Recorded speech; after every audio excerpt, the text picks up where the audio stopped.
Hi there. I'm going to give a couple minutes in case anybody wants to join, hop on. Then we're going to get started talking about passwords. Passwords.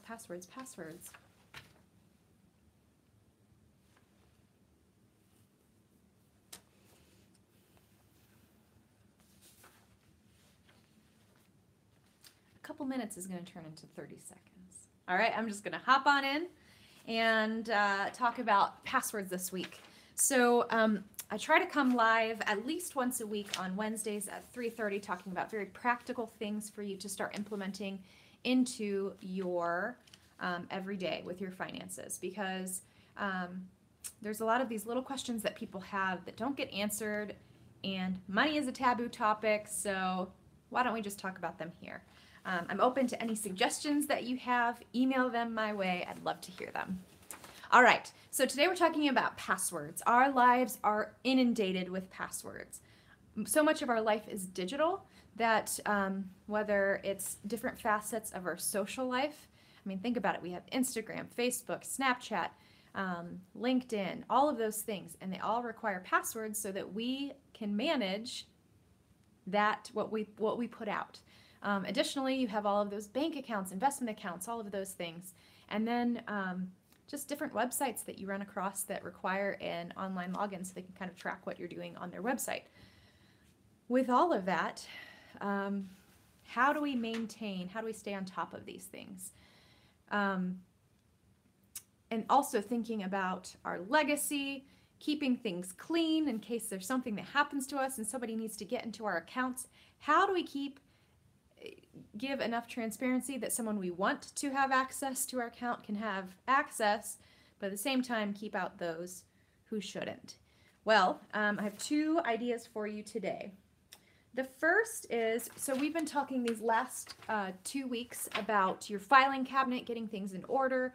And so today we're talking about your passwords, and I was thinking about that filing cabinet.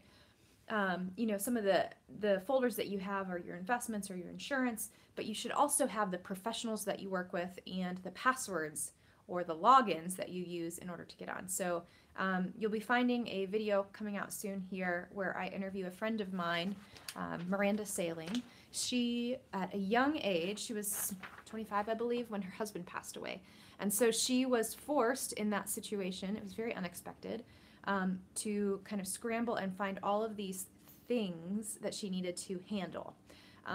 And one of those things is all of the online access of your spouse. So I created a master password list that you can keep in that filing cabinet. So on here, you will see there's website, sign in info, and password. It's really basic, right? I mean, everybody knows that's what should be included, but sometimes all it takes is a little form to actually get the ball rolling, because how many times have you thought about it but not actually sat down and wrote down your passwords? Well, this is a great way to do it. So if you would like this PDF, I'm going to include it in the show notes once I figure out how I can get it on the internet and get a link to you. So you can look for that. This is a great tool, just as I would keep it with you for a quarter of the year and just write down every website that you go into, the sign-in info and the password.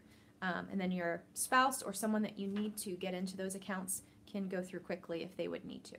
Now, obviously, we still want to keep our information secure, so keep it in a filing cabinet where people don't have quick access to. I dropped my paper, so I'm going to grab that. Okay, the other option is LastPass, and I think I referenced this on my first video, my first live stream. LastPass is an awesome website. I use it, we use it here at the office, here at Pleasant Wealth. The idea is just remember one password, and then within that encrypted website, you keep all of your other websites that you work with. So my daycare's on there, my Facebook's on there, all of those things that I need to get into and make payments or post updates, whatever that is, I keep within my LastPass. And then I just have to remember one password. So then I'll keep that password information available to my spouse or a coworker, depending on what setting you're in, and that person can kind of pick up and navigate those websites as needed on your behalf when the time comes that they would need to. So that's kind of the sum there. What I love about LastPass is that there is one feature within it that you can encrypt your passwords even more so. So classic example, you have your pet's name and then followed by 123, and that is your very secure password that you have on all of your websites. Well, LastPass will go in and change that to, different characters, uppercase, lowercase, whatever it is, and they'll do that on your behalf for you so that you can continue to change your passwords on a regular basis, and you don't really have to remember what it is because LastPass stores it for you, and you can always copy and paste that onto a website. So that's passwords. And really, if you think about it, if something were to happen, if I think about it at least, if something were to happen to me, and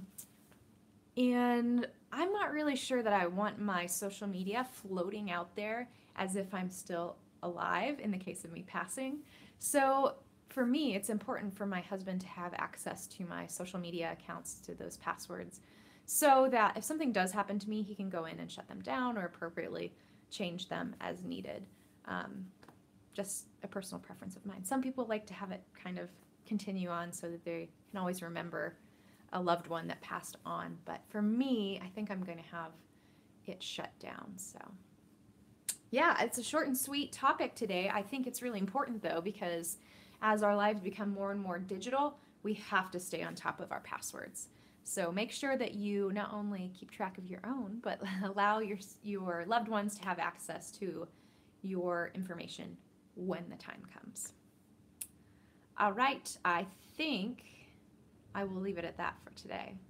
Hope you all are well, and I haven't been uploading as often as I desired to for 2018, but I am trying to get into a groove of video editing and getting 2 videos up a week, one being a live stream and one being some content that I make and post on Sunday. So hopefully that'll come out here soon. I'm looking forward to increasing the content that I bring to you that's helpful. Always would love your feedback.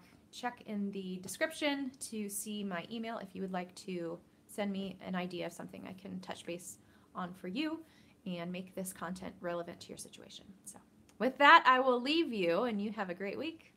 Bye.